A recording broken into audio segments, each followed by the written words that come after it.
ونصلي ونسلم على سيدنا ومولانا محمد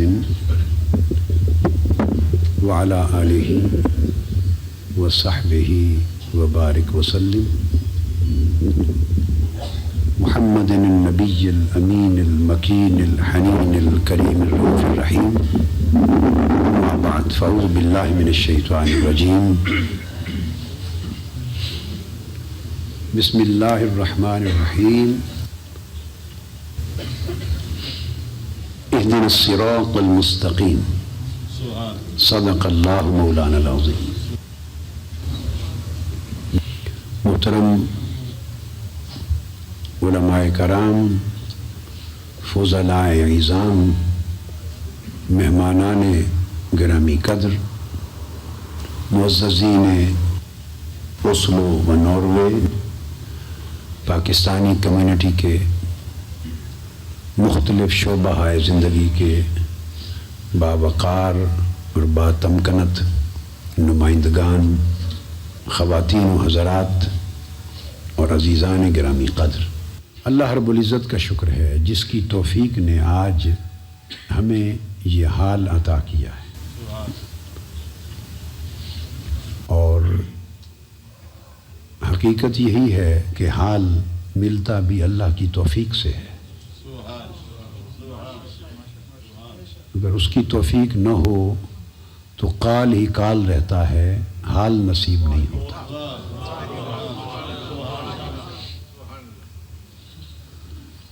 اور قال سے کبھی ہدایت، خالی قال سے ہدایت نہیں ملتی. ہدایت نام ہی حال کا ہے،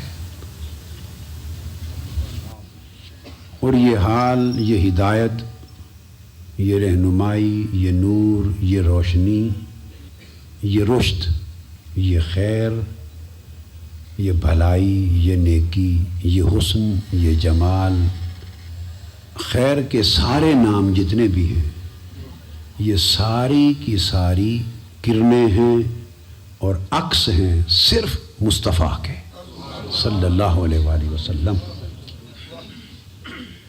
یہ سب خیر کے سب گوشے، ہدایت کے سارے پہلو، نیکی کے سارے مینیفیسٹیشنز، سارے رنگ، اور حسن و جمال کے سارے ڈھنگ جو کچھ کائنات میں ہے، یہ صرف حضور نبی اکرم صلی اللہ علیہ وآلہ وسلم کے عکس ہیں. یہ حضور علیہ الصلوۃ والسلام کی کرنیں ہیں، یہ وجود مصطفیٰ کا پرتو ہے. آقا علیہ الصلوۃ والسلام کی ذات اقدس کے بغیر اللہ ہے. اللہ چونکہ وہ حضور کا بھی خالق ہے، اللہ کے سوا حضور کی ذات اقدس کے بغیر کسی شے کا کوئی وجود نہیں ہے. ہم سب اعتباری ہیں، ہم سب اعتباری ہیں، معتبر صرف محمد مصطفیٰ. اب بات کو سمجھے نا، معتبر جس پر اعتبار کیا جائے وہ صرف محمد مصطفیٰ کی ذات ہے. ہم سب اعتباری ہیں، اور وہ اتنے معتبر ہیں کہ اللہ پاک نے اپنی ذات کو ثابت کرنے کے لیے بھی انہی کا اعتبار کروایا ہے، اپنے ہونے کے لیے بھی انہی پر اعتبار کروایا ہے. فَقَدْ لَبِثْتُ فِيكُمْ عُمَرًا مِّن قَبْلِهِ أَفَلَا تَعْقِلُونَ. یہ لوگ پوچھتے ہیں باری تعالیٰ کے اللہ کے ہونے کی بات پر اعتبار کیسے کر لیں، تو فرمایا انہیں اپنی زندگی پیش کر دو، اگر تجھ پر اعتبار کرتے ہیں تو یہی مجھ پر اعتبار ہوگا. تو ہدایت نام ہے وجود مصطفیٰ کا، معرفت مصطفیٰ کا صلی اللہ علیہ وآلہ وسلم. جنت نام ہے سایہ مصطفیٰ کا صلی اللہ علیہ وآلہ وسلم. جہاں آقا کا سایہ پڑ گیا وہ جنت ہو گئی، جو جگہ سایہ مصطفیٰ سے محروم رہ گئی وہ دوزخ ہو گئی. صلی اللہ علیہ وسلم۔ جو حضور کو مان گیا وہ ایمان ہے، جس نے حضور کو نہیں مانا یہ کفر ہے، بس اور کچھ نہیں۔ ذات صرف حضور کی ہے صلی اللہ علیہ وسلم، ذات اقدس صرف حضور کی ہے صلی اللہ علیہ وسلم، بقایا یا ادھر ہے یا ادھر ہے۔ جو ان کے تابع ہے وہ ایمان کی طرف ہے، جو تابع نہیں ہے وہ کفر کی طرف ہے۔ تو میں نے سورہ فاتحہ کی ایک آیت کریمہ اہدنا الصراط المستقیم اس کی تلاوت کی۔ اسی سے ابھی یہ بیٹھے میں شفا شریف درس کے لیے لایا ہوں، قاضی ایاز رحمۃ اللہ تعالیٰ علیہ کی الشفا۔ یہ لایا ضرور تھا مگر یہ ذہن نہیں بنایا تھا کہ اتنی کتاب شفا میں سے درس دوں کس جگہ سے۔ وہ کتاب لے آیا کہ خیال بنا آتے ہوئے کہ شفا شریف کا درس دیتے ہیں حضور کی شان اقدس میں صلی اللہ علیہ وسلم۔ تو اس میں جو مقام چنا میں نے وہ یہ آیت کی تفسیر ہے، اہدنا الصراط المستقیم۔ اللہ رب العزت نے قرآن مجید میں طریقہ یہ ہے کہ جب کسی بھی کتاب ہو،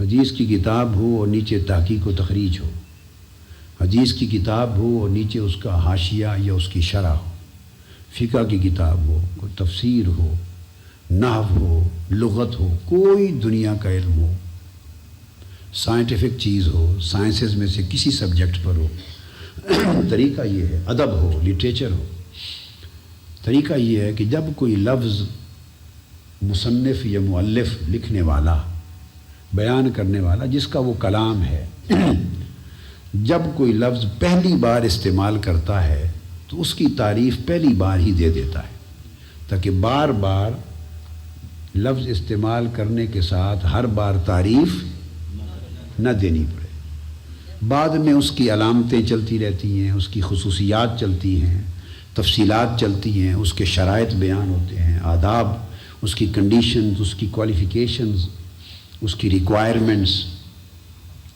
اس کے امپیکٹس، اس کے ریزلٹس، اس سے ریلیونٹ بہت ساری چیزیں بیان ہوتی رہتی ہیں۔ مگر جس کو ہم بولتے ہیں نا تعریف، معنی، ڈیفینیشن، میننگز، وہ شروع میں پہلی بار جب لفظ استعمال ہو تو بیان ہو جاتا ہے، کسی نہ کسی شکل میں، کسی نہ کسی شکل میں۔ اس لیے جب آپ ریفرنسز بھی پڑھ رہے ہوں تو ایک حدیث یا کوئی ریفرنس پہلے گزر گیا ہو تو مصنف جب آتا ہے تو وہ اپنے پچھلے باب کی طرف ریفر کر دیتا ہے کہ یہ ہم پہلے بیان کر آئے ہیں۔ ہدایت اور ہدایت کی راہ، یہ قرآن مجید میں سب سے پہلے جو بیان ہوا ہے یہ لفظ اور یہ تصور، یہ سورہ فاتحہ۔ قرآن مجید شروع یہی سے ہوا ہے، بسم اللہ الرحمن الرحیم، الحمدللہ رب العالمین، الرحمن الرحیم، مالک یوم الدین، ایاک نعبد و ایاک نستعین۔ اس کے بعد 5ویں آیت اہدنا الصراط المستقیم۔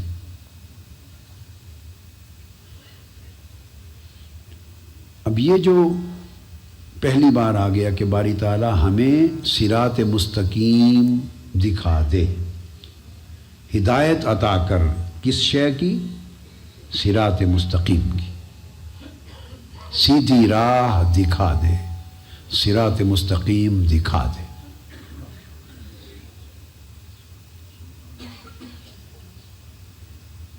اب صراط مستقیم کو آگے ڈیفائن بھی کیا، صراط الذین انعمت علیہم، انعمت علیہم کو بھی آگے ڈیفائن کیا، اولئک مع الذین انعم اللہ علیہم من النبیین والصدیقین والشہداء والصالحین، تو اس کو نبوت کے ساتھ جوڑ دیا، فرمایا کہ سیدھی راہ، صراط مستقیم کی ہدایت کن کی ہے؟ ان لوگوں کی راہ جن پر اللہ نے انعام فرمایا، انعام یافتہ بندوں کی راہ۔ تو چونکہ پہلی بار بات ہوئی نا ہدایت کی بھی اور صراط مستقیم کی بھی، تو پہلی بار اس کو ڈیفائن کر دیا۔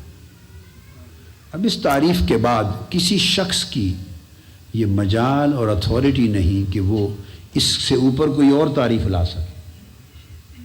اس کی شرح کرتا رہے ہر کوئی، مگر تعریف یہی رہے گی جو اللہ نے صراط الذین انعمت علیہم کی شکل میں فرما دی. ہدایت سیدھی راہ کی کیا ہے؟ انعام یافتہ بندوں کی راہ ہے. سیدھی راہ کی ہدایت کیا ہے؟ یہ شعر بن گیا نا. انعام یافتہ بندوں کی راہ ہے. اب یہاں ایک نقطہ ذہن میں رکھ لیں کہ اللہ پاک نے یہ قرآن اتر رہا ہے، یہ نہیں فرمایا کہ قرآن کی راہ سیدھی راہ ہے. یہ نہیں فرمایا میرے نبی کی سنت اور سیرت کی راہ. یہ نہیں فرمایا کہ دین اسلام کی راہ سیدھی راہ ہے. اللہ نے یہ نہیں فرمایا. اس کے معنی میں یہ ساری چیزیں خود بخود آ جائیں گی، مگر صراط مستقیم کی جو تعریف کی اس میں اللہ پاک نے یہ نہیں فرمایا. صراط مستقیم کو اور ہدایت کو پرسونیفائی کیا، اسے مشخص کر دیا.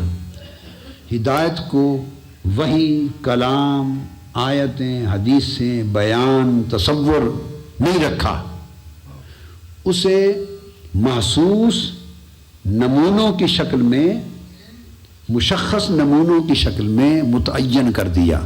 فرمایا ہدایت کیا ہے؟ اللہ کے انعام یافتہ بندوں کی راہ ہے. تو گویا اللہ پاک نے یہ واضح فرما دیا اصول کہ اسلام میں اور ہدایت کے لیے اعتبار شخصیتوں پر ہے. اعتبار شخصیتوں پر ہے. یہ جو تصور ذہن میں آ جاتا ہے نا، شخصیت پرستی ہے، آپ رسول پاک کا اتنا ذکر کریں یا ایسی بات کریں، اولیاء کرام کی، انبیاء کی، ائمہ اطہار کی، صحابہ کرام کی، اولیاء اعظام کی، صالحین کی، تو یہ شخصیت پرستی نام کی کوئی چیز اسلام میں نہیں ہے. یہ صرف اپنا ایک بت ہے جو ہم گھڑ لیتے ہیں. اللہ پاک نے اپنی سورہ فاتحہ کے اندر ہی ہدایت کے لیے شخصیتوں کی طرف متوجہ کر دیا، شخصیتوں کی راہ پہ ڈال دیا. فرمایا ہدایت صراط مستقیم کی یہ انعام یافتہ بندوں کی راہ.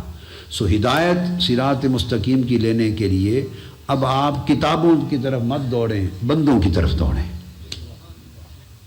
اللہ کے انعام یافتہ بندوں کی طرف دوڑیں. اب اس کے تعین میں کسی کی لا علمی اور کم سمجھی کی وجہ سے غلطی کر بیٹھے تو یہ الگ بات ہے. دکانداریاں بھی ہوتی ہیں، تجارت بھی ہوتی ہے، کاروبار بھی ہوتا ہے، دنیا پرستی بھی ہوتی ہے. اگر یہاں آدمی بھول جائے اور غلط تعین کر بیٹھے تو اس کا قصور ہے، مگر اللہ پاک نے متعین کر دیا کہ انعام یافتہ بندوں کی راہ صراط مستقیم ہے.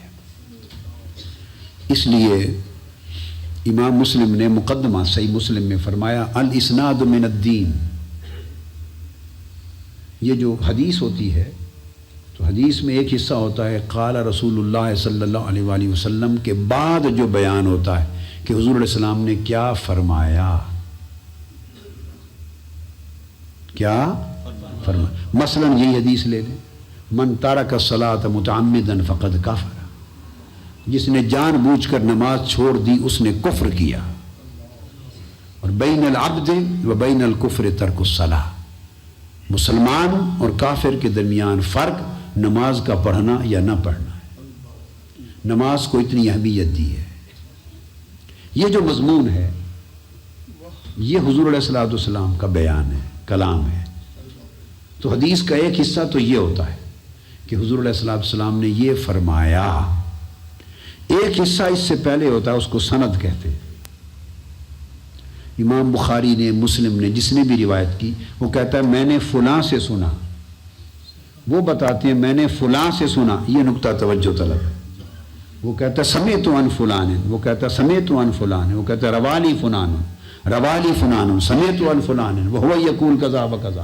میں نے فلاں سے سنا، میں نے فلاں سے سنا، اور فلاں سے سنا کرتے کرتے صحابی تک جا پہنچتا ہے، اور صحابی کہتا ہے سمیت عن رسول اللہ صلی اللہ علیہ وسلم، میں نے حضور سے سنا صلی اللہ علیہ وسلم، وہ یقول کذا و کذا، وہ یہ فرمایا. یہ جو ایک قطار ہے لمبی، سمیت ان فلاں فلاں فلاں، فلاں سے سنا، فلاں سے سنا، فلاں سے سنا، یہ جو فلاں فلاں کی قطار ہے، یہ نہ قرآن کی آیت ہے، نہ کوئی حدیث ہے، نہ کوئی شریعت کا مسئلہ ہے، نہ کوئی علم ہے، نہ فلسفہ ہے، یہ فلاں فلاں کی قطار صرف اللہ کے بندوں اور شخصیتوں کے نام ہے۔ یہ جو فلاں فلاں سے سننے کا بیان ہے، ان سے سنا، ان سے سنا، ان سے سنا، ان سے سنا، اور انہوں نے کہا، امام بخاری نے کہا کہ اس سے میں نے سنا، انہوں نے کہا کہ حضور نے یہ فرمایا صلی اللہ علیہ وسلم۔ آپ سمجھ گئے نا؟ آگے حدیث آ گئی، حدیث کا متن آ گیا۔ حدیث دونوں چیزوں کو ملا کر کہتے ہیں، یہ بات سمجھیں۔ حدیث تو حدیث میں حضور کا بیان بھی آ گیا، اور بیان کرنے والے فلاں فلاں وہ بھی حدیث میں آ گئے۔ آپ میری بات سمجھیں؟ حدیث سے مراد صرف وہ حصہ نہیں ہے جو حضور کا کلام ہے، نا، حضور کا کلام ایک حصہ حدیث کا، اور اسی کا دوسرا حصہ اس کلام کو بتانے والے معتبر لوگ جن پر اعتماد کیا، تو وہ جو شخصیات ہیں ان شخصیات کو بھی حدیث کا حصہ بنا دیا۔ اس کو اسناد کہتے ہیں۔ کیا کہتے ہیں؟ اسناد یا سند۔ امام مسلم نے تابعین کا قول روایت کیا، امام عبداللہ بن مبارک کا قول، امام محمد بن سیرین کا قول، صحیح مسلم کے مقدمے میں لکھا کہ الاسناد من الدین۔ یہ بات خاص یہ بتانا چاہتا کہ یہ جو ساری سند ہوتی ہے جس میں حضور کا بیان نہیں ہے، سند فلاں سے فلاں سے فلاں سے، فرمایا فلاں فلاں کی جو چین ہے، زنجیر ہے ان لوگوں کے ناموں کا، فرمایا یہ دین ہے۔ الاسناد من الدین، یہ دین کا حصہ ہے۔ تو پتہ چل گیا کہ دین کے دو حصے ہیں، تعلیمات اور شخصیات۔ دین کے دو حصے ہیں، تعلیمات، تو بیان تعلیمات ہے، اور اسناد اور سند شخصیات۔ اگر معتبر ہیں تو ان سے لے لیں گے، غیر معتبر ہیں تو نہیں لیں گے۔ تو انہوں نے فرمایا، امام مسلم نے، کہ تابعین، ائمہ تابعین فرماتے کہ فانظروا امن تاخذون دینکم، فانظروا امن تاخذون دینکم فإن الاسناد من الدین۔ وہ کہتے ہیں کہ دیکھا کرو کہ دین کس سے لے رہے ہو۔ یہ لوگ سمجھتے ہیں کہ جی ہمیں اس سے کیا غرض کہ کس سے لے رہے ہیں، ہم تو غرض ہے کہ بات کیا ہے۔ یہ سارا تصور ہی الٹ ہو گیا، سر نیچے ہو گئے، ٹانگیں اوپر ہو گئی، ہم نے الٹ کر دیا دین کا تصور۔ بعض لوگ دھوکہ دیتے ہیں کہ بس بات سنو، بات کیا ہے، یہ مت پوچھو کس سے لے رہے ہیں۔ نہیں، انہوں نے فرمایا یہ بات ہی نہیں ہے، بات سے پہلے یہ دیکھو کہ بتا کون رہا ہے۔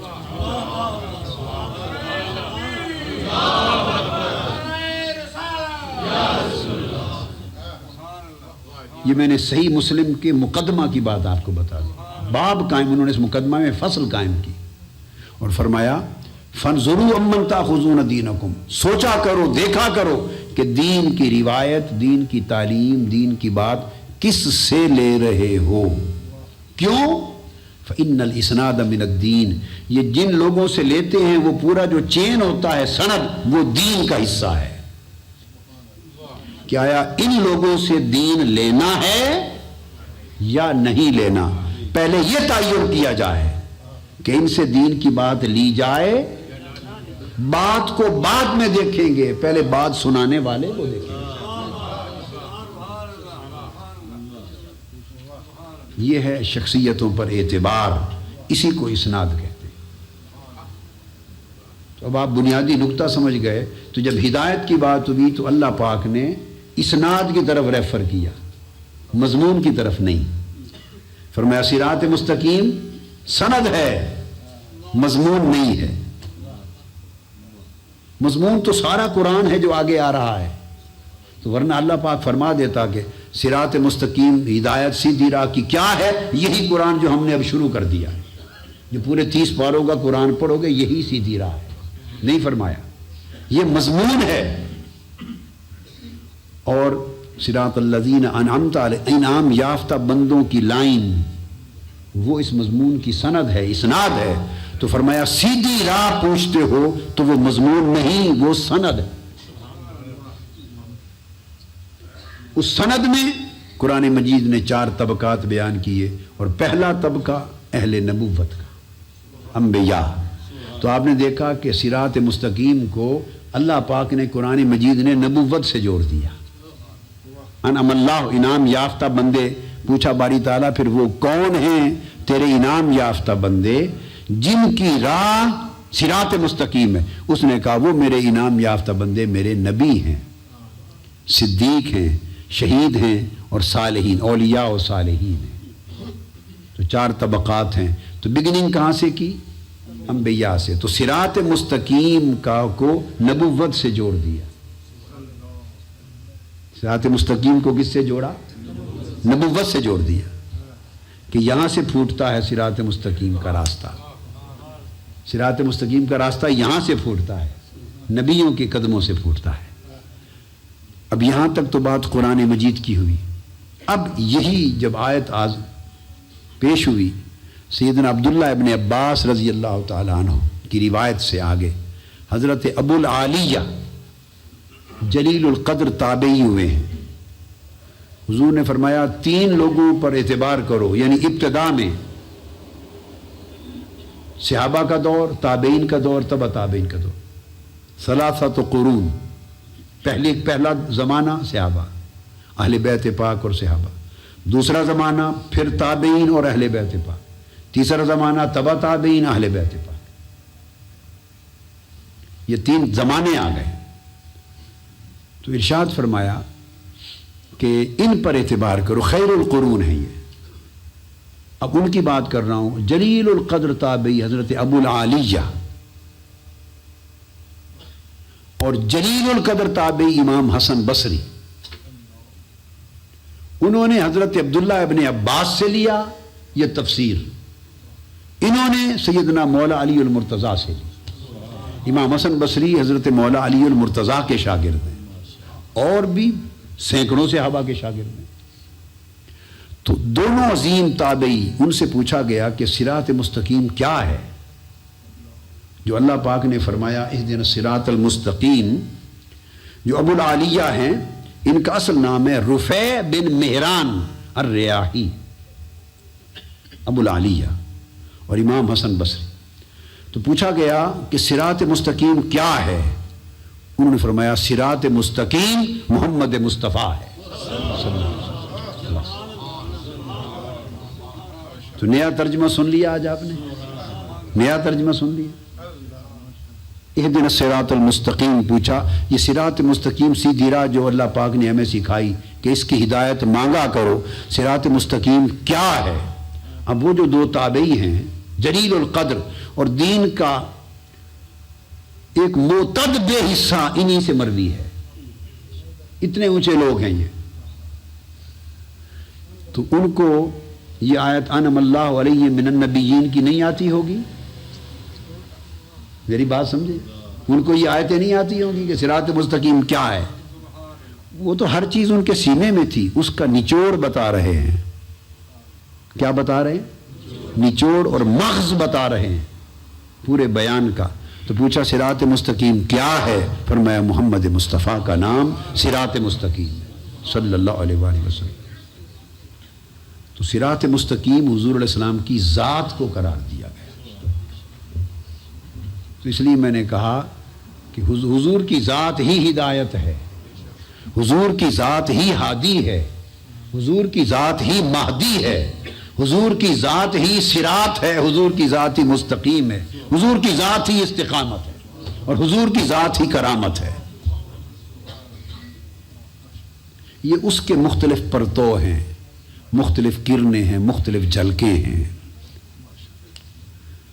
تو یہ اس لیے کہ یہ ایک مقام ہے آقا علیہ الصلوۃ والسلام کی ذات اقدس کو اللہ کی ذات میں فنائیت تامہ کا مقام حاصل ہے، فنائیت تامہ کا، اور فنائیت تامہ کے ساتھ بقائے تامہ نصیب ہوئی ہے۔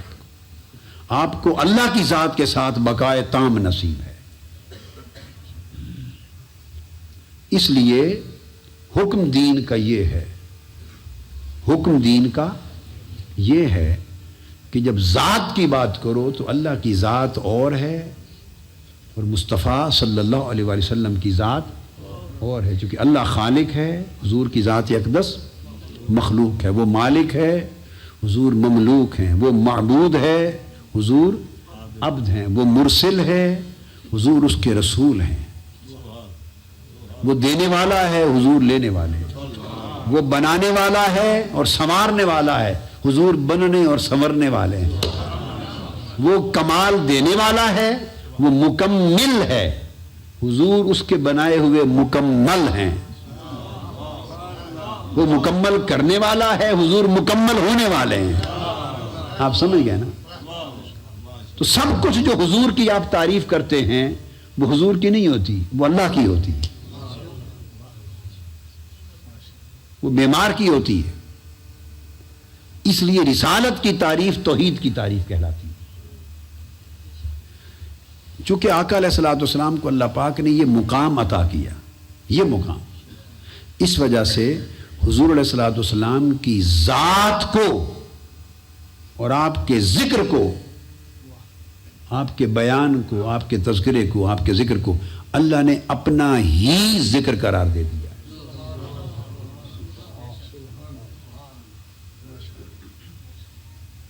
آپ سمجھے؟ اللہ پاک نے ارشاد فرمایا الا بذکر اللہ تطمئن القلوب، قرآن مجید میں، کہ جان لو لوگو، جان لو کہ اللہ کے ذکر سے دلوں کو اطمینان ملتا ہے۔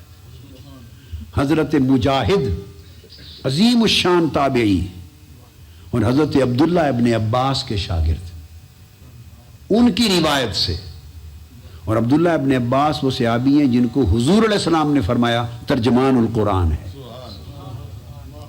جبرائیل امین نے کہا ترجمان القرآن ہے، حبر حاضر الامہ، اس امت کا سب سے بڑا عالم عبداللہ ابن عباس۔ وہ عبداللہ ابن عباس، ان سے حضرت مجاہد روایت کرتے ہیں، تابعی، وہ کرتے ہیں، ان سے پوچھا گیا کہ اللہ کا فرمان ہے کہ اللہ کے ذکر سے دلوں کو اطمینان ہوتا ہے، الا بذکر اللہ تطمئن القلوب، اللہ کے ذکر سے دلوں کو اطمینان ہو۔ پوچھا حضرت اللہ کا ذکر کون سا ہے جس سے دلوں کو اطمینان ہو، کوئی خاص تعین کریں وہ کیا ہے اللہ کا ذکر؟ حضرت مجاہد تابعی نے فرمایا اللہ کا ذکر ذات مصطفیٰ ہے، اللہ کا ذکر ذات مصطفیٰ ہے۔ تو مطلب کیا ہوا کہ اطمینان قلب وجود مصطفیٰ سے جڑا ہوا ہے۔ جس کو دل کا اطمینان چاہیے وہ حضور کے ساتھ لگ جائے، جس کو دل کا اطمینان چاہیے وہ محمد محمد کیا کرے، وہ حضور سے جڑا کرے، حضور کے قدموں میں رہا کرے۔ یہ جو تفسیر میں نے بیان کی حضرت مجاہد سے، اس کو امام جلال الدین سیوطی نے الدر المنصور میں روایت کیا، اس کو امام ابن ابی شیبہ نے حدیث کی کتاب اپنی المصنف میں روایت کیا، امام ابن جریر نے اپنی تفسیر میں روایت کی۔ اور یہ کہنا کہ اللہ کے ذکر سے دلوں کا اطمینان ہوتا ہے، اور فرمایا اللہ کا ذکر حضور کی ذات ہے صلی اللہ علیہ وسلم، اس پر امام ترمذی نے ایک بات کہی، امام سیاستہ کی حدیث جو جامع ترمذی کے مصنف امام ترمذی، انہوں نے حدیث کی اپنی کتاب جامع ترمذی میں، سنن ترمذی میں ایک باب قائم کیا، ابواب تفسیر القرآن، قرآن مجید کی آیتوں کی تفسیر کا باب بنایا۔ ابواب تفسیر القرآن میں وہ ایک اصول لکھتے ہیں امام ترمذی خود، اور فرماتے ہیں اصول کہ اگر کسی آیت کی تفسیر حضرت مجاہد سے مروی ہو، حضرت مجاہد، حضرت قتادہ، دو نام بطور خاص لیے، حضرت مجاہد اور حضرت قتادہ جیسے تابعی اہل علم اگر کسی آیت کی تفسیر کریں تو امام ترمذی کہتے ہیں خبردار یہ کبھی نہ سمجھیں کہ انہوں نے تفسیر اپنی طرف سے کی ہے، اس تفسیر کی بنیاد کوئی نہ کوئی حدیث رسول ہو۔ امام ترمذی نے کہا انہم فسروا القرآن فلیس الظن بہم انہم قالوا فی القرآن بغیر علم انہم لم یقولوا من قبل انفسہم بغیر علم بغیر الحدیث۔ فرمایا یہ کبھی نہ سمجھنا کہ مجاہد اور قتادہ اگر تفسیر کریں تو یہ انہوں نے اپنی طرف سے کوئی اجتہادی تفسیر کی ہے، نہیں، وہ حدیث کے بغیر نہیں بولتے۔ اگر حضرت مجاہد نے، اور میں نے آپ کو بتا دیا وہ علم لیتے ہیں طرق اربع ہیں، اس کے اندر آتے ہیں، وہ علم لیتے ہیں عبداللہ ابن عباس سے، اور عبداللہ ابن عباس علم لیتے ہیں ذات مصطفیٰ سے۔ ان کا کہنا کہ جس اللہ کے ذکر سے دلوں کو اطمینان ہوتا ہے وہ حضور کی ذات ہے صلی اللہ علیہ وآلہ وسلم۔ چنانچہ اللہ کے ذکر حضور کی ذات قرار دیا۔ یہی وجہ ہے کہ اللہ پاک نے فرمایا، بلکہ ایک حدیث امام قسطلانی نے المواہب اللدنیہ میں روایت کی، امام قسطلانی نے روایت کیا کہ قیامت کے دن اللہ تعالیٰ بعض حملۃ القرآن، بعض علماء کو جو قرآن کے عالم اور حافظ ہوں گے، قرآن کے عالم، حملۃ القرآن، قرآن کا علم اور قرآن کو سینوں میں سنبھالنے والے، قرآن کے عالم اور حافظ ہوں گے، ان کے بارے میں، بعضوں کے بارے میں، سب کے نہیں، بعض ایسے عالموں اور حافظوں کے بارے میں اللہ دوزخ کا فیصلہ فرمائے گا، فرمائے گا کہ یہ دوزخ میں بھیج دو۔ اب حدیث پاک میں ہے کہ جب دوزخ کسی ان کے دیگر اعمال کی وجہ سے، یہ ایک فضیلت تھی، انہوں نے اس فضیلت کا حیا نہ کیا، اس کی قدر نہ کی، احترام نہ کیا، اس کے تقاضے پورے نہ کیے، اس قرآن سے ہدایت نہ لی، اسباب ہیں، اعمال اچھے نہ کیے، حالات اچھے نہ کیے، عمل اور قرآن کے علم میں تضاد رکھا، اسباب تھے، فیصلہ فرما دے گا کہ انہیں دوزخ میں ڈالا جائے۔ اب حدیث میں ہے کہ جب یہ فیصلہ ہو جائے گا کہ انہیں دوزخ میں ڈالیں تو اللہ تعالیٰ انہیں دوزخ میں ڈالنے سے پہلے ان کے دل و دماغ سے ذکر محمد کو بلا دے گا صلی اللہ علیہ وسلم، ذکر مصطفیٰ ان کے دل و دماغ سے بلا دے گا، اس لیے کہ جس کے دل دماغ میں ذکر مصطفیٰ ہوگا وہ جہنم میں نہیں جا سکتا، چونکہ جس کے دل میں ذکر مصطفیٰ ہوگا متمکن ہوگا، ذکر نبی متمکن ہوگا، کیونکہ وہ ذکر مصطفیٰ ہی ذکر خدا ہے اور وہ ہدایت ہے، وہ صراط مستقیم ہے، وہی العروۃ الوثقیٰ ہے، وہی حبل اللہ ہے، وہی نعمت اللہ لا تعد ولا تحصیٰ، وہ دوزخ میں نہیں جائے گا۔ تو اللہ پاک ان کو بھلا دے گا ذکر، حضور کا ذکر۔ پھر جب جتنا زمانہ ان کو دوزخ میں ٹھہرانا تھا، جب وہ پورا ہو جائے گا مدت، اور فیصلہ فرمانا ہوگا کہ اب ان کو دوزخ کی آگ ان پر بجھا دی جائے یا انہیں نکال لیا جائے، تو جبرائیل امین کو بھیجے گا، جبرائیل امین جا کے انہیں پھر حضور کا ذکر یاد کرائیں گے، اور جب حضور کا ذکر انہیں یاد ہو جائے گا فَيَذْكُرُونَهُ، يُذَكِّرُهُمْ ذکر النبی فَيَذْكُرُونَهُ، جبرائیل امین جا کے انہیں حضور کا ذکر یاد کرائیں گے، پھر وہ حضور کا ذکر کریں گے۔ تو فرمایا جب حضور کا ذکر کریں گے تو دوزخ کو حکم ہوگا آگ اب بجھ جا، ذکر مصطفیٰ کر رہے ہیں صلی اللہ علیہ وسلم، آگ بجھا دی جائے گی، دوزخ سے نکال لیا جائے گا۔ چونکہ اللہ پاک نے حضور کے ذکر کو اپنا ذکر بنا دیا اور حضور کے وجود کو اپنی ہدایت بنا دیا، یہی معنی ہے اس ارشاد کا۔ ان معانی میں سے ایک معنی ہے کہ وَرَفَعْنَا لَكَ ذِكْرَكَ، ہم نے آپ کا ذکر بلند کر دیا، آپ کے لیے بلند کر دیا۔ اس کا جب ارشاد فرمایا وَرَفَعْنَا لَكَ ذِكْرَكَ، ہم نے آپ کا ذکر آپ کے لیے بلند کر دیا، تو اس کا ایک معنی پوچھا گیا کیسے؟ حضرت یحییٰ بن آدم فرماتے ہیں اور قاضی ایاز بیان کرتے ہیں، اس طرح بلند کر دیا کہ اللہ پاک نے فرمایا اب کوئی اذان کہے، کلمہ شہادت کہے، نماز پڑھے، حمد و ثنا کرے، جو چاہے کرے، اب میرا ذکر قبول ہی نہیں ہوگا جب تک ذکر مصطفیٰ ساتھ نہ ہوگا۔ یہ معنی ہے ذکر کو بلند کرنا۔ فَجَعَلْتُ تَمَامَ الْإِيمَانِ بِذِكْرِي مَعَكَ، میں نے ایمان کا مکمل ہونا اس بات پر مشروط کر دیا ہے، منحصر کر دیا ہے کہ آپ کا ذکر میرے ساتھ ہوگا تو اس کا ایمان مکمل ہوگا، ورنہ ایمان ہی نہیں ہوگا اس کا کام۔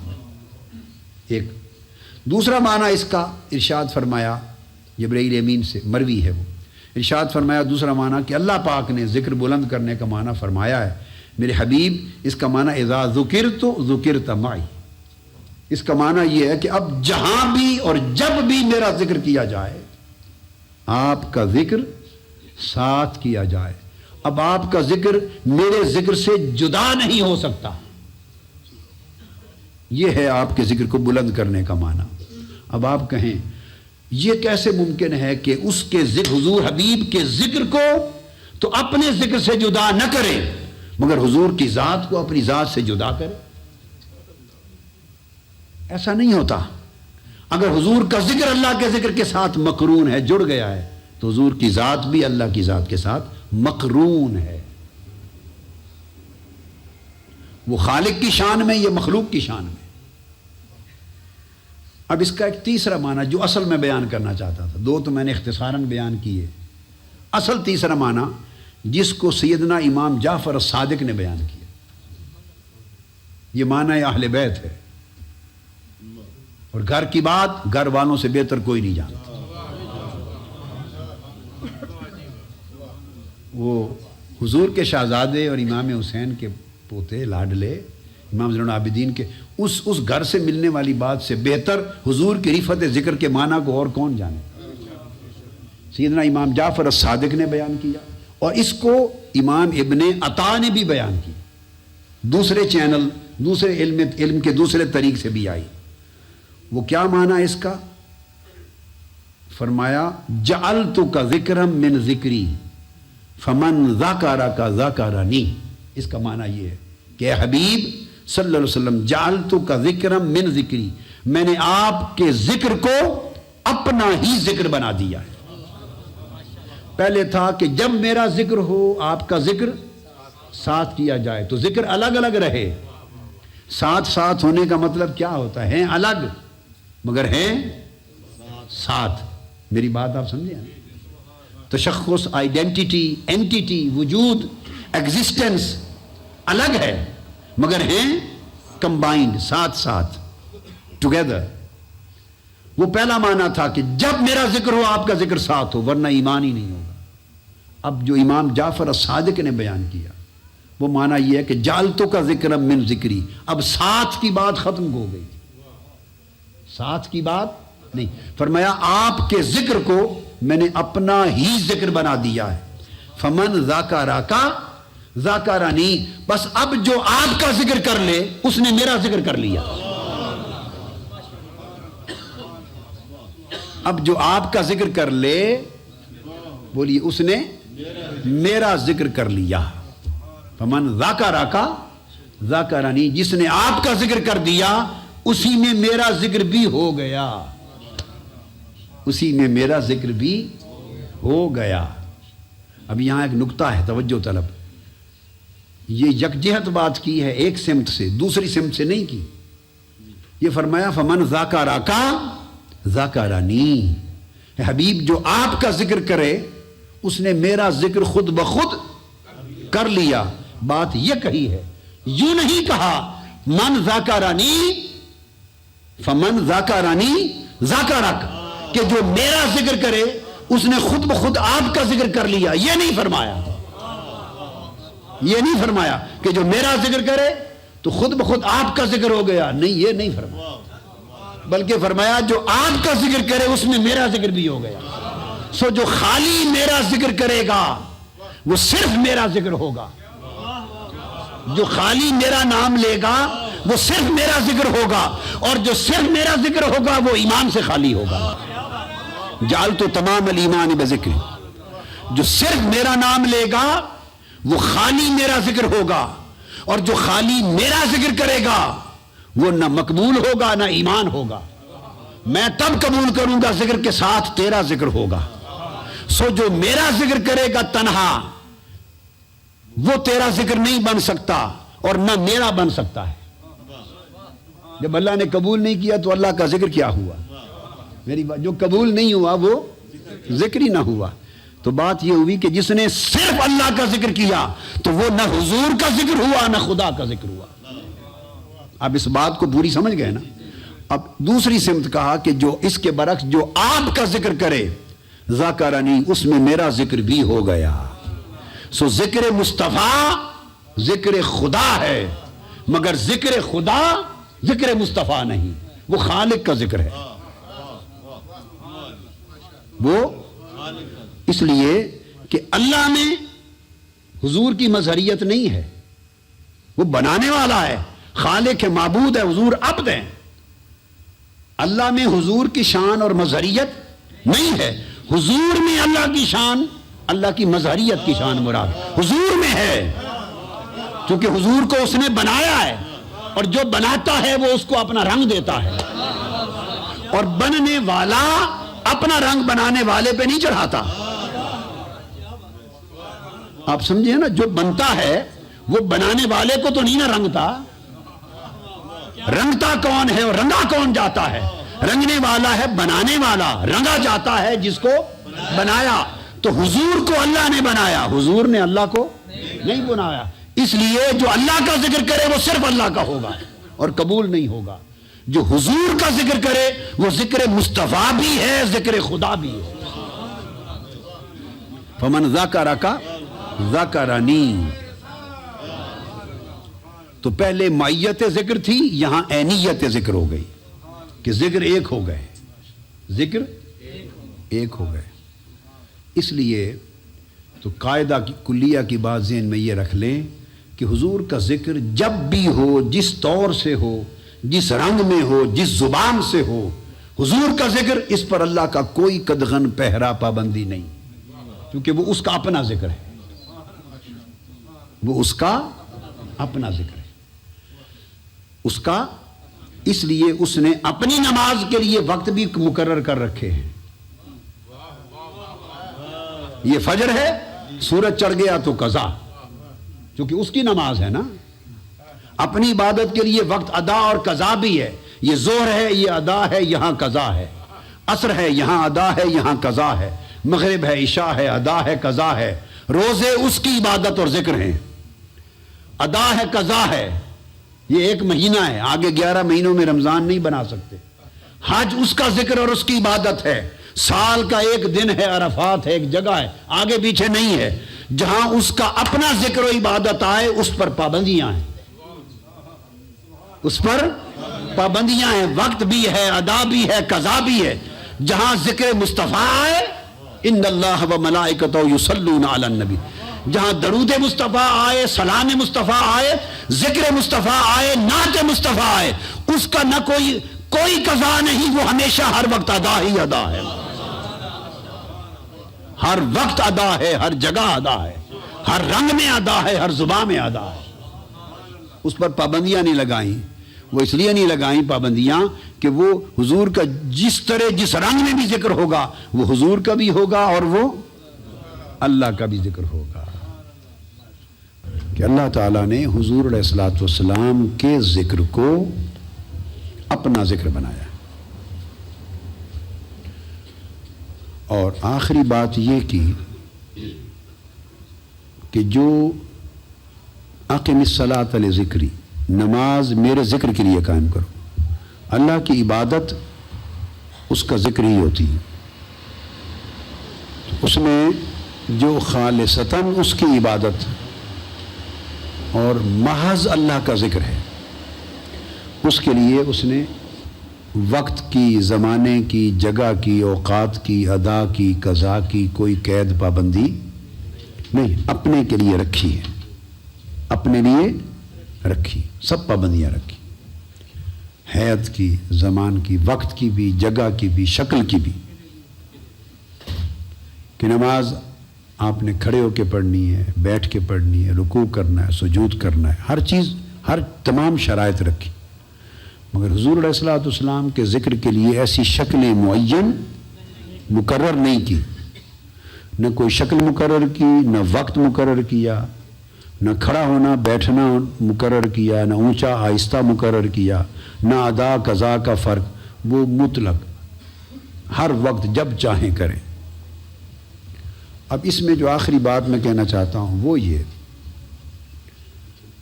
کہ چونکہ حضور علیہ الصلوۃ والسلام کے ذکر کے لیے شکل معین اور مقرر نہیں ہے، نماز آپ جیسے جی چاہیں نہیں پڑھ سکتے،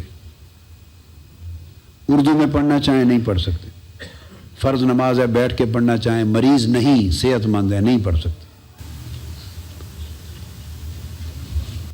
جس وقت آنکھ کھلے جب چاہیں فجر پڑھ لیں، جب چاہے زور پڑھ لیں، وقت مرضی سے کریں، نہیں کر سکتے۔ کیونکہ اس نے ان الصلاۃ کانت علی المؤمنین کتابا موقوتا، اللہ پاک نے نمازوں کو اور عبادتوں کے لیے اوقات اور جگہ کا تعین مقرر کیا، مگر حضور علیہ الصلوۃ والسلام کے ذکر کے لیے ورفعنا لک ذکرک اور ان اللہ و ملائکتہ یصلون علی النبی، اور جہاں جہاں بھی علاوہ اس کے حکم آئے ہیں، کوئی شکل، کوئی وقت، کوئی حیت، کوئی صورت، کوئی شرط نہیں لگائی۔ کیوں؟ اس لیے کہ اس نے اپنے نبی صلی اللہ علیہ وسلم کو محض رحمت بنا کے بھیجا ہے، وما ارسلناک الا رحمۃ للعالمین، محض رحمت بنا کے بھیجا، رحمت محض بنا کے بھیجا۔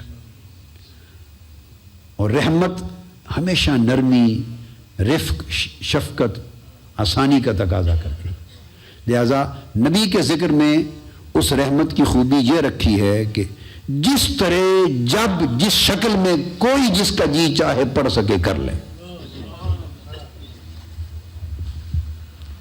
اب امت اگر اللہ نے کوئی پابندیاں نہیں رکھی اور امت کے لوگ آپس میں پابندیوں اور شکلوں پہ جھگڑا کرتے پھریں تو یہ اللہ کی دی ہوئی آسانی کا کفران نعمت ہے۔ اللہ نے آسان کر دیا، ہم اس کو مشکل نہ بنائیں۔ میں کہا کرتا ہوں، کسی نے پوچھا کہ حضور پر درود و سلام کرنا یہ ذکر ہے تو کھڑے ہو کے پڑھیں یا بیٹھ کر پڑھیں؟ اب شریعت میں نہ کھڑے ہو کے پڑھنے پر پابندی، نہ بیٹھ کر پڑھنے پر پابندی، نہ کھڑے ہو کر ہی پڑھنے کا حکم، نہ بیٹھ کر ہی پڑھنے کا حکم۔ شریعت نے، اللہ نے تو آپ پر پابندی لگائی کوئی نہیں، آپ بنی اسرائیل کیوں بنتے ہیں؟ بنی اسرائیل بنتے ہیں، وہ حکم آیا تھا نا گائے ذبح کرو، اس نے کہا کس عمر کی ہو، کس رنگ کی ہو۔ جب اللہ نے پابندی نہیں لگائی تم کیوں پابندیوں میں پڑھتے ہو؟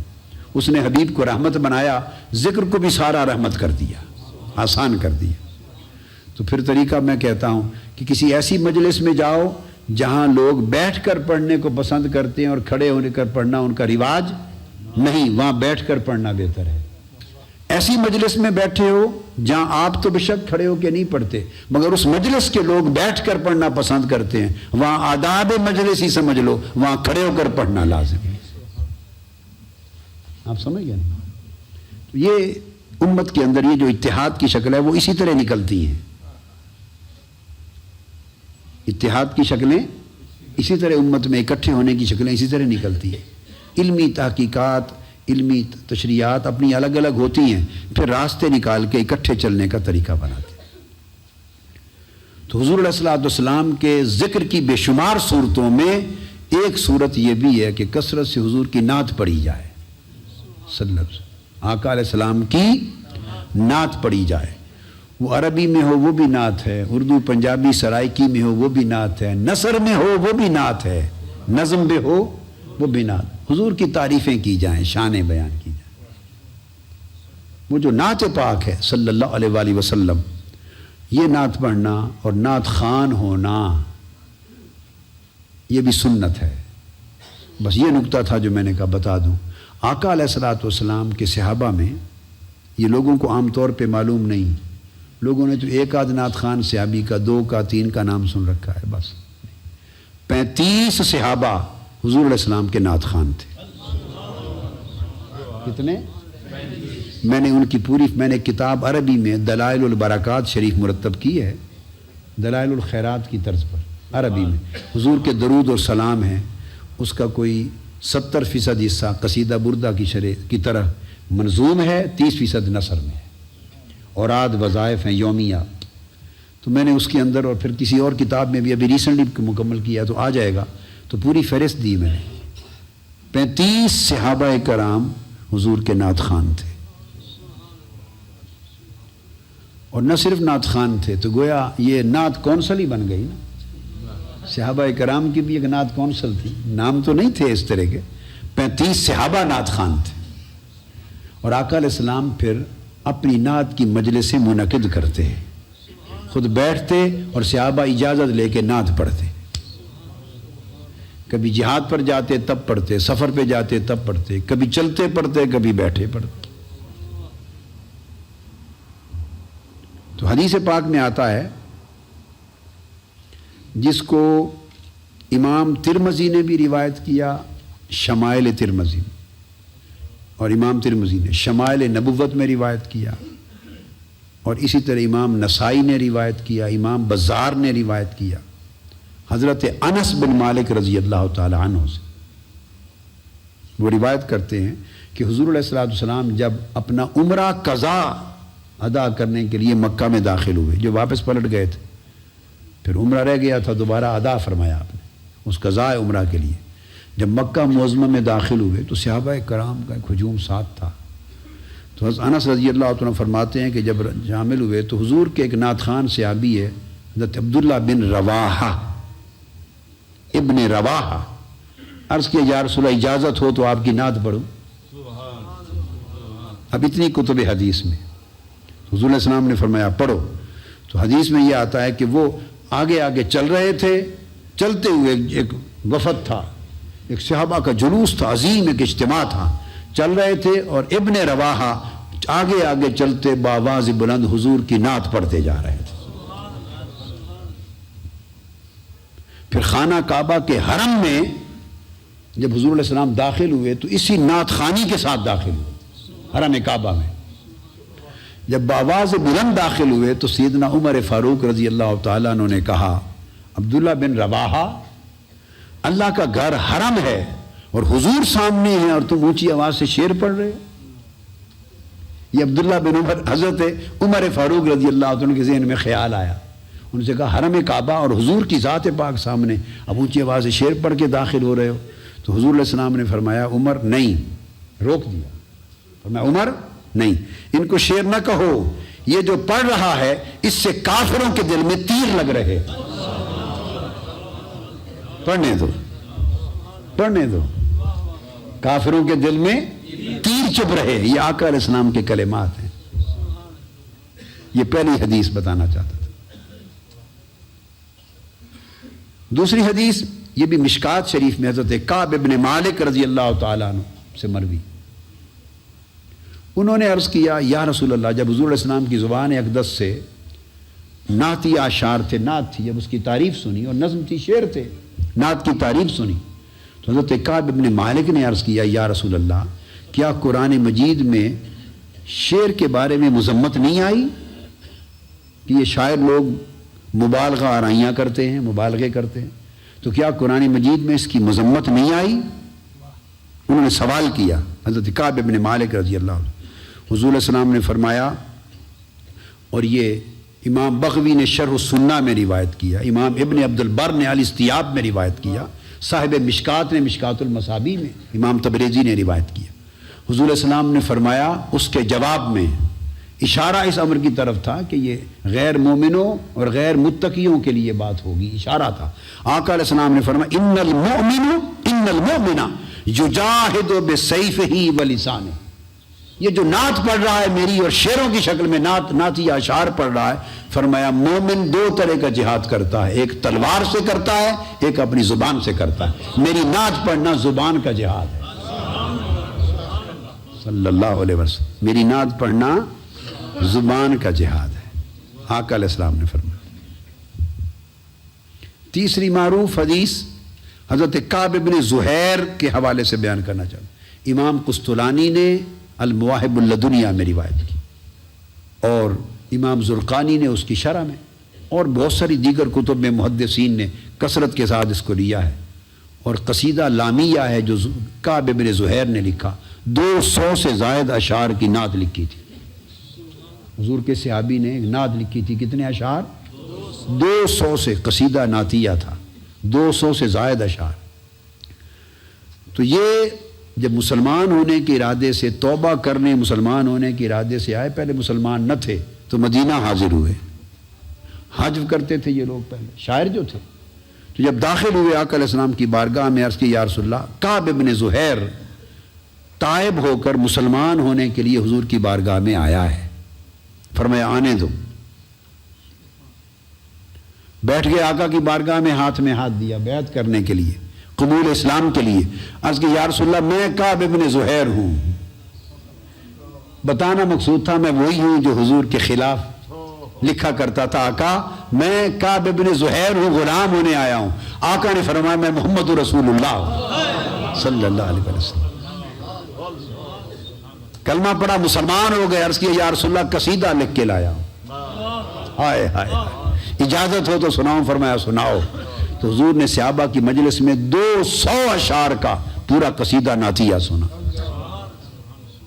اور حدیث میں آتا ہے جب اس میں ایک شعر آیا، جب اس شعر پر پہنچے اس مقام پر، ان الرسول لنور یستداء بہ، رسول صلی اللہ علیہ وسلم بے شک نور ہیں اور ہر کوئی روشنی انہی سے پاتا ہے. حضور نور ہیں اور ہر کسی کو روشنی آپ سے ملتی ہے. جب اس شعر اس مصرے پر پہنچے، آقا علیہ السلام جو چادر اوڑھ کے بیٹھے تھے اپنی چادر اتاری اور پھینک کر کہا کعب تجھے تحفہ دے. کعب بن زہیر کو چادر تحفہ عطا کر دی. اب آپ سمجھیں کتنے نعت خانوں کا ذکر ہوا؟ نہیں، ابھی 3. بس اسی طرح ایک منٹ کے 7 بیان کرنا چاہتا ہوں. چوتھا، آقا علیہ السلام کے عظیم نعت خان حضرت نابغہ جعدی. حضرت نابغہ صحابی ہیں، الجعدی قبیلہ. حضرت نابغہ جعدی، انہوں نے بھی 200 اشعار پر مشتمل آقا علیہ السلام کی نعت لکھی. کتنے اشعار پر؟ 200 اشعار پر مشتمل لکھی. امام دار قطنی نے روایت کیا، امام بہقی نے روایت کیا، امام جلال الدین سیوطی نے خصائص الکبریٰ میں روایت کیا، امام زرقانی نے کیا، امام قسطلانی نے کیا. 200 اشعار کی نعت.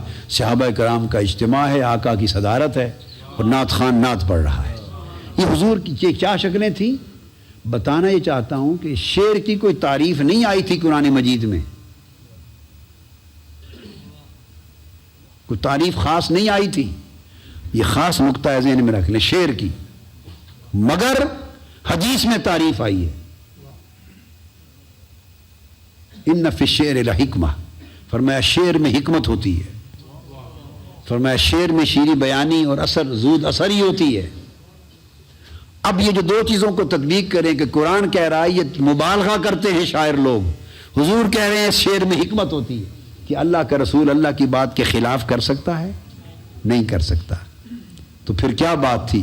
فرمایا ہاں جس شعر میں میری نعت ہو وہ اچھا ہے، بقایا مبالغہ ہوتا ہوگا. بقایا مبالغہ ہوتا ہوگا، کیونکہ حضور کی شان میں جو کوئی جو کچھ کہے وہ مبالغہ ہوتا ہی نہیں ہے.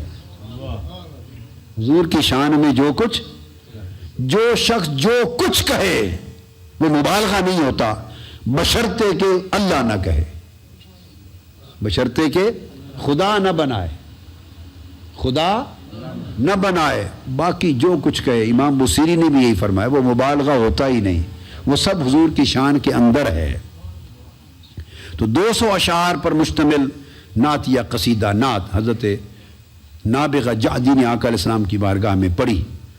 اور جب وہ کلام پڑھ چکے اور آقا علیہ السلام سن کے سرور میں آئے، کیف میں آئے، تو آقا نے فرمایا نابغہ جعدی تم نے میری اتنی نعت پڑھی ہے، اللہ تیری زبان کی رونق ختم نہ کرے، اللہ تیرے منہ کی رونق ختم نہ کرے اور تیرے منہ کو کبھی نہ بگاڑے.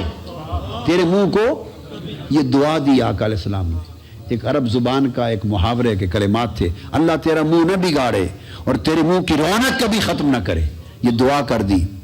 صحابہ کہتے ہیں، اسمعی کہتے ہیں اور دیگر صحابہ بیان، ابن اسامہ کہتے ہیں کہ خدا کی قسم ہم نے پھر نابغہ جعدی کو 200 شعر لکھے تھے نا. اب یہاں ایک میرا ظن ہے، 230 برس عمر ہوئی نابغہ جعدی کی. کتنی؟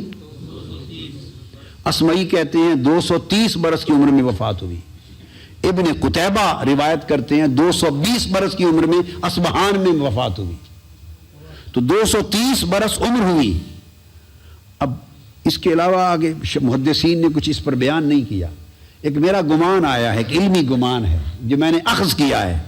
مجھے لگتا ہے چونکہ کئی اور مقامات پر حدیث سے یہ اخذ ہوتا ہے کہ جب وہ شعر پڑھ رہے تھے نابغہ جعدی، ممکن ہے عمر 30 برس کے قریب ہو، جوان ہو. 200 اشعار حضور کی نعت میں پڑھے، حضور نے دعا دی ہر شعر کے بدلے 1 سال عطا ہوا، 200 سال اور عطا ہوئے. یہ ایک خیال ہے میرا، اگر تاریخی طور پہ غلط ہو تو معاف کر، میری بات سمجھے ہے نا؟ ایسے ایک بات میں نے کہی، چونکہ کئی مقامات پر ایسا آیا ہے، جتنی بار دعا کی اتنے 100 سال مل گئے۔ آقا علیہ السلام نے بابا رتن ہندی کو بچپن میں 7 مرتبہ دعا کی، چھوٹی سی عمر تھی آقا کی، 4 سال 5 سال۔ حضرت حلیمہ سعدیہ کے گاؤں میں بکریاں چراتے تھے، بارش ہو گئی، ایک ہندوستان کا بابا شام کو تجارت کے لیے جا رہا تھا، رتن ہندی، تو آقا کھڑے تھے، بکریاں گزر گئیں، بارش ہو رہی تھی، نالے بھر کے بہ رہے تھے، بھر کے بارش ہو رہی تھی۔ اس نے دیکھا معصوم خوبصورت کوئی چاند کی طرح بچہ، اور نالا بھر کے بہ رہا ہے تو گزرنا شاید مشکل لگتا ہے، اس نے آ کے اشارہ کیا میں اٹھا کے نالا پار کرا دوں، آپ نے ویسے فرمایا کرا دو۔ اسے کیا خبر یہ کون ہے، کندھے پر اٹھا کے نالا پار کرا دیا۔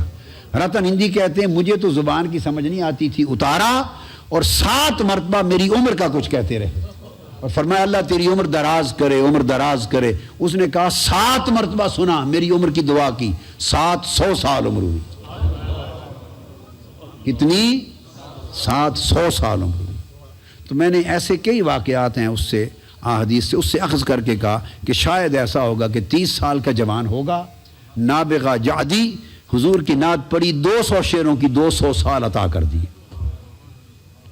تو اب ابن اسامہ روایت کرتے ہیں، اس خدا کی قسم جس کے قبضہ قدرت میں میری جان ہے، ہم نے نابغہ جعدی کو 230 برس کی عمر میں، 200 برس کی عمر میں، 100-200 برس کی عمر میں دیکھا، اس کے دانت بارش کے اولوں سے بھی زیادہ چمکدار تھے، اور جہاں دانت گرتا تھا ساتھ ہی دانت پیدا ہو جاتا تھا۔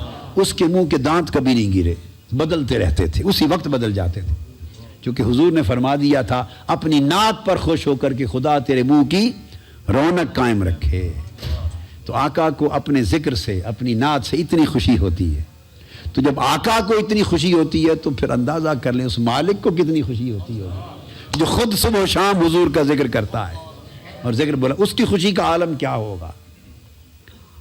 5ویں حدیث حضرت، یہ امام حاکم نے روایت کی مستدرک میں، امام طبرانی نے روایت کی، امام سیوطی نے خصائص کبریٰ میں، امام قسطلانی نے المواہب میں، امام زرقانی نے شرح المواہب، امام حاکم اور امام طبرانی سمیت یہ روایت کی۔ آقا علیہ السلام کی بارگاہ میں حضور کے چچا حضرت عباس حاضر ہوئے، صحابہ کی مجلس، عباس بن عبد المطلب حضور کے چچا حاضر ہوئے، عرض کیا یا رسول اللہ اجازت ہو، چچا نے عرض کیا اجازت ہو تو آپ کی نعت پڑھوں، کہ چچا بھی نعت خان ہے، عباس بن عبد المطلب بھی نعت خان ہے، اور وہ چچا جو وفات پا گئے ابو طالب، حضور کے چچا حضرت ابو طالب، وہ بھی حضور کے نعت خان تھے۔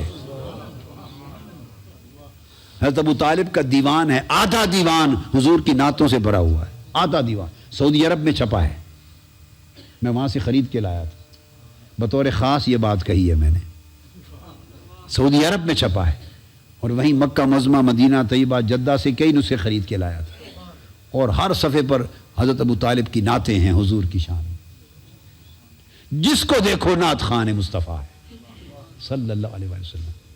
تو میں عرض کر رہا تھا حضرت عباس بن عبد المطلب نے نعت پڑھی آقا علیہ السلام، اور نعت میں کہا یا رسول اللہ، ابتدا میں آپ ہی کا نور تھا جو جنت کے پتوں میں چھپا تھا اور حضرت آدم کے لباس میں تھا، پھر ان کی پشت میں زمین پر آپ ہی کا نور اترا، اور آپ کے نور کے صدقے ان کی توبہ قبول ہوئی، آپ ہی کے نور کے صدقے حضرت نوح علیہ السلام کی کشتی ڈوبنے سے بچی۔ یہ سارا مضمون حضرت عباس بن عبد المطلب نے بیان کیا، اور ان تمام کتب حدیث میں تو ہے، لیکن یہ جو آپ اتحاد امت کیا یہ اچھا ہے، ان سب کا عقیدہ ایک ہی ہے، سارے مسالک کا عقیدہ ایک ہے، یہ تفرقہ ڈالنے کے لیے لوگ پھوٹ ڈال دیتے ہیں اور کمی بیشی کر دیتے ہیں۔ مولانا اشرف علی تھانوی علماء دیوبند کے بہت بڑے اکابر علماء بزرگوں میں سے ہوئے، مولانا اشرف علی تھانوی نے نشر الطیب میں حضرت عباس بن عبد المطلب کی پوری یہ نعت لکھی ہے، خود بیان کی کہ آقا پھر آپ کا نور تھا جو اترا تو ابراہیم علیہ السلام کی کشتی کو ڈوبنے سے بچا گیا، پھر یہ آپ کا نور تھا جو حضرت نوح کو اور حضرت ابراہیم علیہ السلام کو نمرود کی آگ میں جلنے سے بچا گیا۔ اسی طرح بیان کرتے کرتے کرتے لائے ہیں اور کہتے ہیں پھر آپ کا نور حضرت آمنہ کی بطن میں آیا اور وہ نکلا تو پھر شام کے قصور اور محلات روشن ہو گئے اور ہم اسی نور میں رہ رہے ہیں اور اسی نور میں راستے طے کر رہے ہیں۔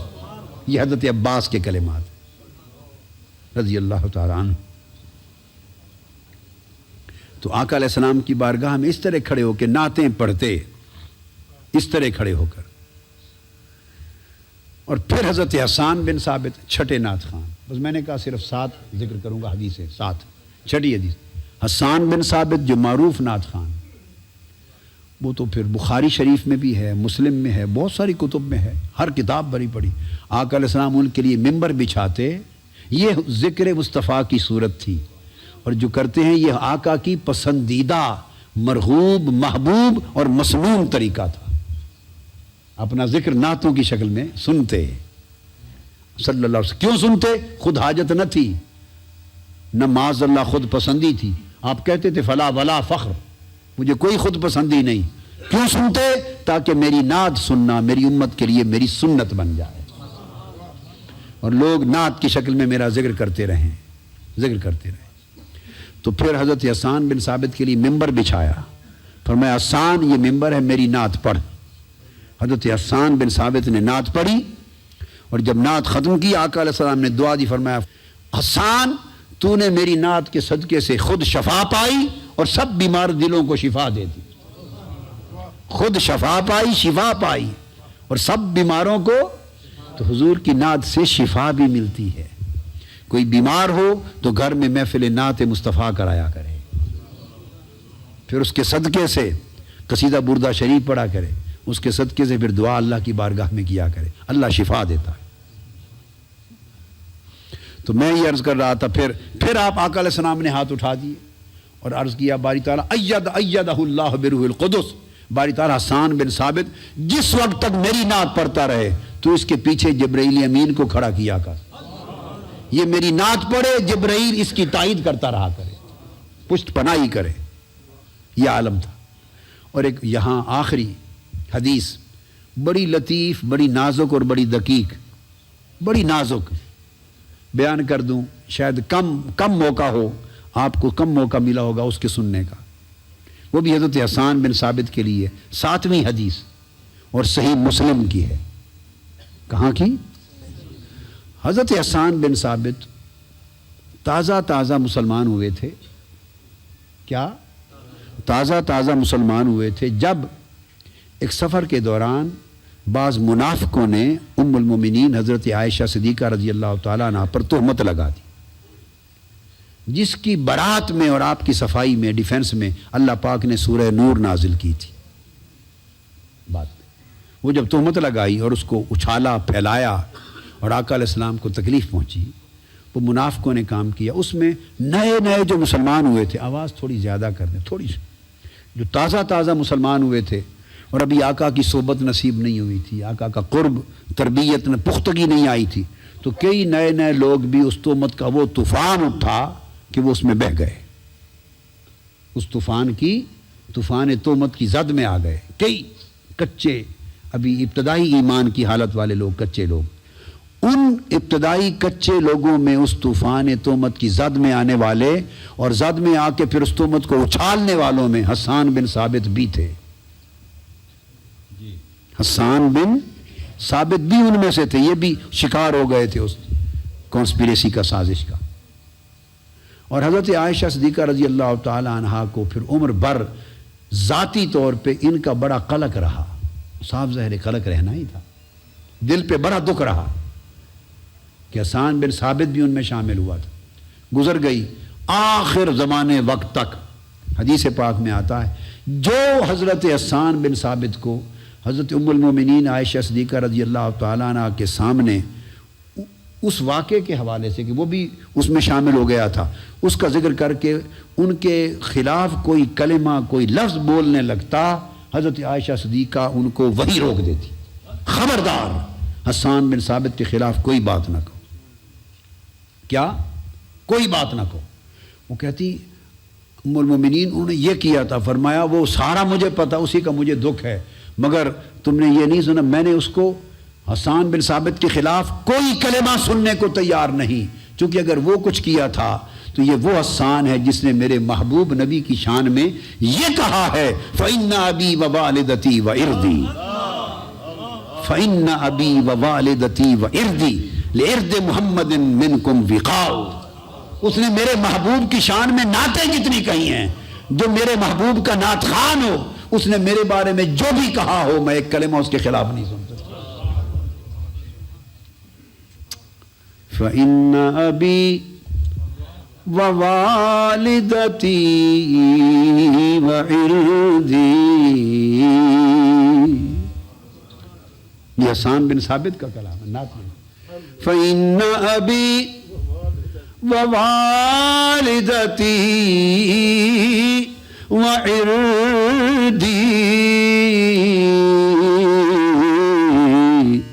لِإِرْضِ مُحَمَّدٍ مِّنْكُمْ وِقَاءُ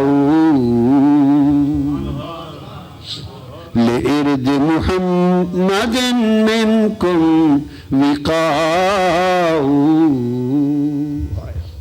انہوں نے کہا تھا فَإِنَّ أَبِي، میرا والد بھی، وَوَالِدَتِي اور میری والدہ، وَإِرْضِي اور میری بھی عزت، میری ماں، میرا باپ، میرے والدین کی عزت اور میری عزت، اے کافروں، مصطفیٰ کے دشمنوں، ہم سب کی عزتیں مصطفیٰ کی عزت کی حفاظت کے لیے قربان ہیں۔ منکم وقاء، ہائے ہائے، تمہارے جو تانوں کے تیر ہیں وہ ہم برداشت کریں گے، اپنی عزتوں کو دیوار بنا دیں گے، مصطفیٰ کو آنچ نہیں آنے دیں گے۔ یہ صحیح مسلم میں حدیث ہے کہ ان کی نعت خوانی پر کتنا اپنا رنج ذاتی ختم کر دیا، کیا مقام نصیب ہوا۔ اور پھر آخری بات، آخری، یہ تو وہ تھے جو حضور کے صحابہ تھے، یہ 35 میں سے 7 گنے، ایسے چند ایک نمونے احادیث میں سے، اور پھر وہ معروف قصیدہ، وہ نعت جسے قصیدہ بردہ شریف کہتے ہیں۔ بتا رہا ہوں یہ حضور کے ذکر کی ایک شکل ہے جو امت میں چلی، اور پھر ہزاروں شکلیں ہیں، ہزاروں، ان میں سے ایک شکل یہ بھی ہے ذکر مصطفیٰ کی۔ اس لیے منہاج القرآن کا پورا زور کثرت ذکر مصطفیٰ پر ہے، کثرت ذکر مصطفیٰ پر ہے۔ اس سے نور توحید نصیب ہوگا، اس سے نور طاعت نصیب ہوگا، اس سے نور اتباع نصیب ہوگا، اس سے نور محبت نصیب ہوگا۔ کثرت ذکر مصطفیٰ صلی اللہ علیہ وسلم اور کثرت ذکر خدا۔ تو معروف نعت آقا کی جو قصیدہ بردہ شریف کی شکل میں، امام شرف الدین بوصیری رحمۃ اللہ علیہ، امام بوصیری رحمۃ اللہ علیہ، انہوں نے لکھی، اور یہ بہت سارے شارحین قصیدہ، محدثین، علماء، محدثین، شارحین نے اس واقعہ کو بیان کیا کہ یہ قصیدہ کیسے لکھا گیا، اور اس کو جیسے میں نے کوٹ کیا مولانا اشرف علی صاحب تھانوی نے بھی نشر الطیب میں قصیدہ بردہ شریف کا منتخب حصہ لکھا، اور جو آگے بیان کر رہا ہوں واقعہ یہ بھی درج کیا روایت کے ساتھ، سند کے ساتھ، توثیق کی۔ اس لیے میں نے کہا یہ سارے جس چمن کے جتنے پھول امت کے مختلف مسالک کے بیٹھے ہیں، اصل سب ایک ہے، بس آگے انتہا پسندوں نے، تفرقہ پروروں نے امت کو حضور سے دور لے جانے کے لیے، امت کو مرکز محبت رسول سے دور کرنے کے لیے آپس میں پھوٹ ڈال دی اور نزاعات پیدا کر دیے۔ سو ایمان کا تقاضا یہ ہے کہ حضور کی ذات پر جھگڑا نہ جائے، بس جو جس طرح مان سکے اس کا نصیب ہے، مانے، جھگڑا نہ کرے، نصیب ہے۔ اور جہاں تک مانے، میں نے آپ کو سند اور ایمانداری سے، ذمہ داری سے کہہ دیا، بس ایک خدا نہ بنائے، یعنی خدا کے برابر معاذ اللہ نہ کہے، خدا نہ بنائے، باقی مصطفیٰ کو جہاں تک مانے کوئی حد نہیں ہے صلی اللہ علیہ وسلم۔ تو حضرت امام شرف الدین بوصیری جنہوں نے نعت لکھی تو ان کو فالج ہو گیا تھا، اب بتائیں حضور کو نعت پسند کتنی ہے، یعنی اپنا ذکر بشکل نعت پسند کتنا ہے، فالج ہو گیا۔ 15-14 سال گزر گئے، 14-15 سال مفلوج ہو کر بیڈ پر پڑے ہوئے، چل پھر نہیں سکتے تھے۔ 14-15 سال کے بعد شاعر تھے، بڑا کلام لکھا تھا، تو خیال آیا تو آقا علیہ السلام کی بارگاہ میں قصیدہ لکھا، قصیدہ بردہ شریف، اس کا نام ہے قصیدہ بردہ، یعنی چادر والا قصیدہ۔ اس کا نام چادر والا قصیدہ اس وجہ سے پڑا، وہ آگے جو بتا رہا ہوں، نام انہوں نے نہیں رکھا تھا قصیدہ بردہ، تو آقا علیہ السلام کی بارگاہ میں قصیدہ لکھا، تو وہ پھر 163 اشعار لکھے، 166 اشعار، 166 اشعار لکھے حضور کی نعت کے۔ سو گئے، رات کو سوئے تو آقا علیہ السلام خواب میں تشریف لائے، اور آقا نے فرمایا بصیری اٹھ، وہ قصیدہ مجھے سنا جو میری شان میں لکھا ہے، وہ نعت پڑھ اور قصیدہ سنا۔ امام بصیری، اب یہ خواب ہے، امام بصیری عرض کرتے ہیں یا رسول اللہ میں تو مفلوج ہوں، فالج زدہ ہوں، 14 سال سے بستر پہ پڑا ہوں، تو میں تو اٹھ بھی نہیں سکتا۔ آپ نے دست مبارک پھیرا اور خواب میں امام بصیری شفا یاب ہو گئے، اٹھ کے بیٹھ گئے، میں قصیدہ پڑھا، آقا نے خوش ہو کر اپنی چادر عطا کی۔ اس چادر کی وجہ سے قصیدہ کا نام انہوں نے القصیدہ المحمدیہ نام رکھا تھا۔ حضور کی چادر سے وہ قصیدہ بردہ بن گیا، چادر والا قصیدہ۔ آنکھ کھلی، خواب کا واقعہ تھا، جب صبح ہوئے تو واقعتاً فالج ختم ہو چکا تھا، ہاتھ دست مبارک خواب میں پھیرا تھا اور صحت یاب حقیقت میں ہو گئے۔ اٹھ بیٹھے، فالج جا چکا تھا، جسم پر آثار نہیں تھے فالج کے۔ تو 15 سال کے بعد امام بصیری باہر نکلے گھر سے، بیڈ سے اٹھے 15 سال بعد، جب نکلے تو بازار میں جا رہے تھے، تو ایک مست الست ایک فقیر عاشق بھی جا رہا تھا، ایک عاشق، لوگ جس کو دیوانہ کہتے ہیں، دیوانہ، مست حال، ان کو نہیں پتا کہ اس کی دیوانگی کیا ہے، وہ جا رہا تھا، تو امام بصیری جو گزرے اس نے پیچھے سے آواز دی بصیری ذرا بات تو سن۔ امام بصیری پلٹے، اس درویش کو، فقیر کو، عاشق کو، مست کو قریب آتے ہیں، وہ قریب آیا، اس نے کہا رات والا قصیدہ مجھے بھی سنا دے۔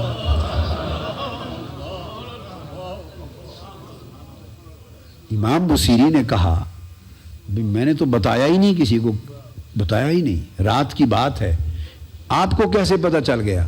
اس نے کہا جب آقا جھوم جھوم کے سن رہے تھے، دور کھڑا میں بھی سن رہا تھا، صلی اللہ علیہ وسلم۔ یوں اس قصیدے کی شہرت ہو گئی، بادشاہ وقت تک پہنچا، اس نے اس کے نسخے بنا کے رکھے، اور مولانا اشرف علی تھانوی نے روایت کیا ہے، بیان کیا ہے دیگر محدثین سے، علماء سے، شارحین سے، محققین سے، کہ پھر کسی کو کوئی مرض ہوتی تو قصیدہ بردہ شریف لکھا ہوا آنکھوں پہ لگاتا، سر پہ لگاتا، اللہ حضور کی نعت کے صدقے شفا یاب کر دیتا۔ تو حضور کا جو نعت ہے اور ذکر مصطفیٰ بصورت نعت، یہ توسل بھی ہے، یہ تصدق بھی ہے، یہ عطا بھی ہے، یہ شفا بھی ہے۔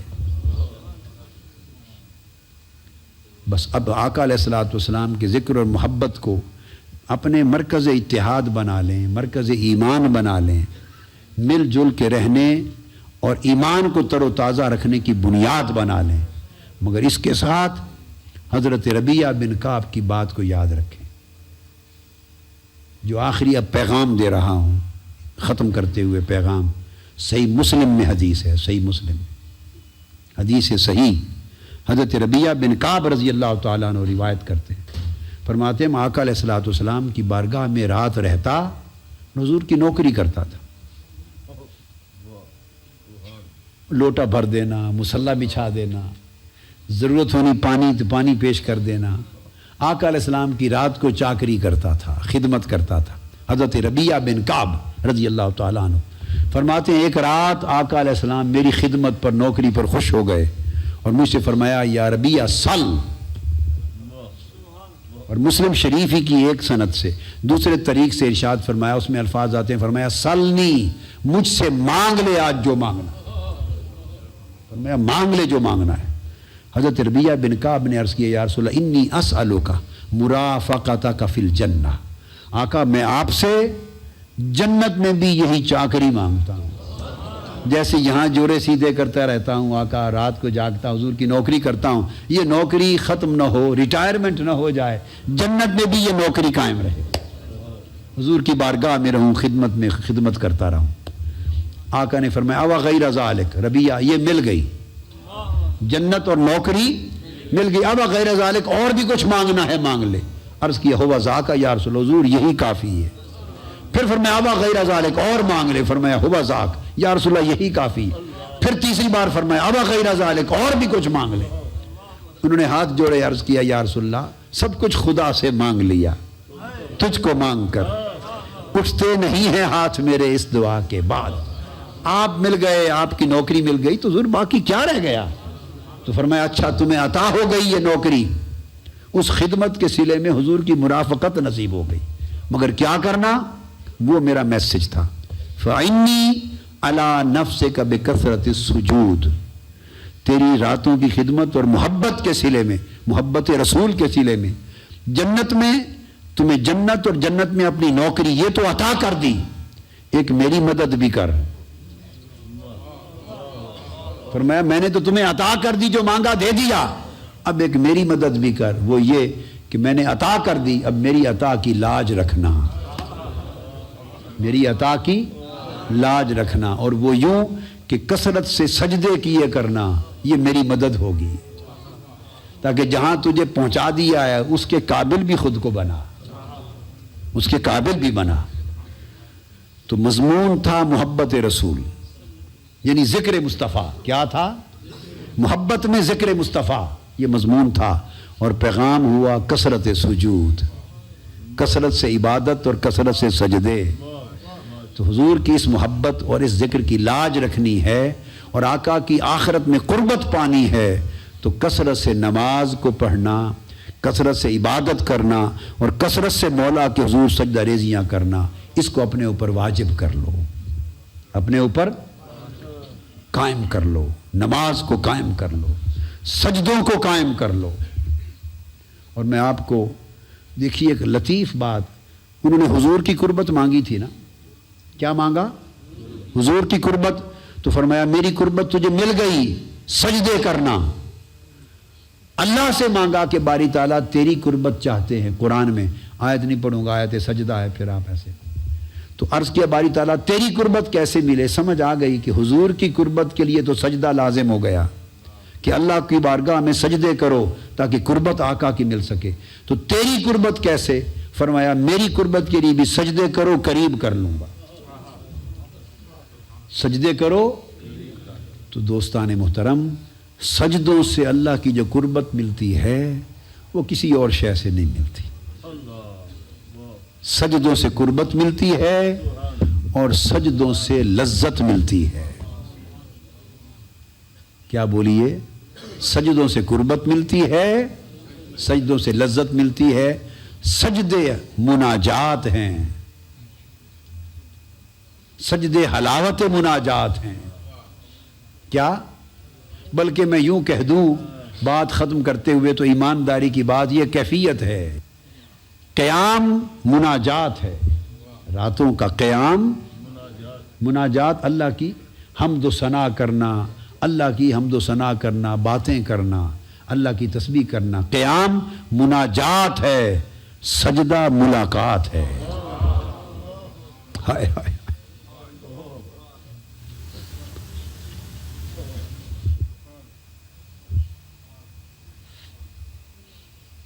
قیام اللہ کی مناجات ہے اور سجدہ اللہ کی ملاقات ہے۔ لوگوں، اس بڑی ملاقات کا وقت قریب آنے والا ہے، اس بڑی ملاقات کا وقت آ رہا ہے۔ دو ملاقاتیں ہونے والی ہیں۔ کیا؟